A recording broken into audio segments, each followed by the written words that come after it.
Les forces de l'ordre vous ont dispersé. Justement, la situation d'aujourd'hui, comment est-ce que vous la qualifiez? C'est caractéristique d'un dysfonctionnement d'un système démocratique. S'il faut mettre une ville en état de siège pour voter une loi, c'est qu'il y a un problème. Il y a un problème. Ces zozos-là qui sont censés nous représenter à l'Assemblée nationale sont obligés de se barricader pour voter une loi et ils sont censés nous représenter, c'est qu'il y a un dysfonctionnement grave de notre système démocratique. Macky Sall, ne serait-ce qu'en lisant la situation, devrait se rendre compte que ce qui fait illégitime à tout point de vue.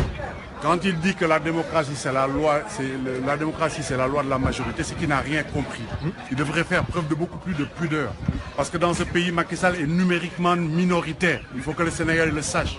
C'est à cause du mécanisme majoritaire qu'il a à l'Assemblée nationale des godillots qui sont prêts à tout voter pour lui. Il ne vote pas, il ne nous représente pas. Il représente Macky Sall.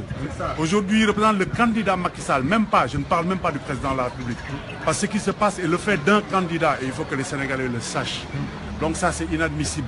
Mais on n'arrête pas la mer avec ses bras. Quand un peuple résiste, on n'y peut rien. Et il le sait. Il était avec nous le 23 juin. Nous n'allons pas forcer le barrage parce que le rapport de force est inégal. Il n'y a pas lieu de faire preuve ce n'est pas nécessaire. Ce qui importe, c'est cette manifestation. Aujourd'hui, on a barricadé la ville. On a barricadé l'Assemblée nationale. C'est significatif. C'est significatif. C'est une défaite de Macky Sall, de son système. Il n'est pas là, il est à l'étranger. C'est un irresponsable. Un chef d'État, un vrai chef, un leader, il ne quitte pas le navire quand il y a des problèmes dans le navire. Il ne quitte pas le navire. Les Sénégalais savent maintenant à qui ils ont affaire. Ils n'ont pas un chef d'État. Ils ont un chef de clan. Et quand ça sent le roussi, il dégage. C'est irresponsable. Ce n'est pas courageux. On attend mieux d'un chef d'État. Tout à fait. Maître ci wolof très rapidement ñoo ngeen ni ngeen ko waxee woon manifester chaque der yi bëri nañ ci dëkk bi ba tey jii tax na ngeen génn justement tasaaroo tey jii situation bi noo ko jàngatee. waaw loolu moom dëkk bi ni mu mel rek moo koy wane dëkk boo xam ne dañ ne démocratie te booy voté da ngay obligé dëkk bi yëpp nga tëj ko ay alkaati empêché di ñu circuler say député nekk fële nga tëj leen ñu lay voté mooy que si suñu système démocratique bi dafa feebar. te Macky Sall bu ngi reyax majorité assemblée nationale parce que dëkk bi n'est pas majoritaire 49% la am numériquement système électoral moo tax mu am majorité assemblée am fa ay nitam yoo xam ne moom la ñu voté du ñu suñu ay représentant waaye nag mën nañ tëju foofu voté waaye sàcc sabar yomb na foo ko tëggee moo jafe lii wane na ko bu fekkoon ne daal nañ seen xel dañu bàyyi nit ñi dem taxaw comme moom dafa àndoon ak ñun ñu taxaw 23 juin devant assemblée nationale di manifester moom tey mi taxawoon ak ñun ba am li mu am bi ñu manifester foofu moom moo tëj dëkk bi tey. da ngeen wéyal xeex bi. mais xeex bi day wéy du suñu xeex rek xeexu sénégalais yi la te dina ko yëg. ça c'est une affaire de citoyen.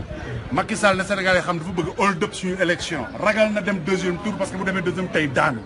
moo tax dama bëgg créer condition pour ndax nit ñi ne mën na jaar premier tour te xam na ne mënul jaar premier tour bu demee deuxième tour day daanu.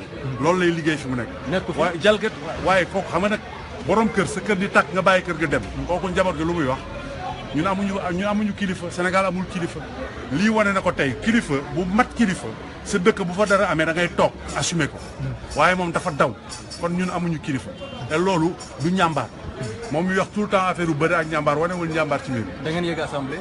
assemblée dem nañ ba foofu fépp dañ ko tëj. fépp dañ ko tëj bàyyi ñu circuler ba pare violer loi bi parce que nit am na droit assemblée nationale dem assister au débat à 5 heures du matin ñu feesal assemblée nationale bi ak seen ay militants. waaw loolu mooy wane ne seen xel dalul waaye de toute façon li ci kanam rawu li bër. jërëjëf merci. allez à bientôt. À bientôt.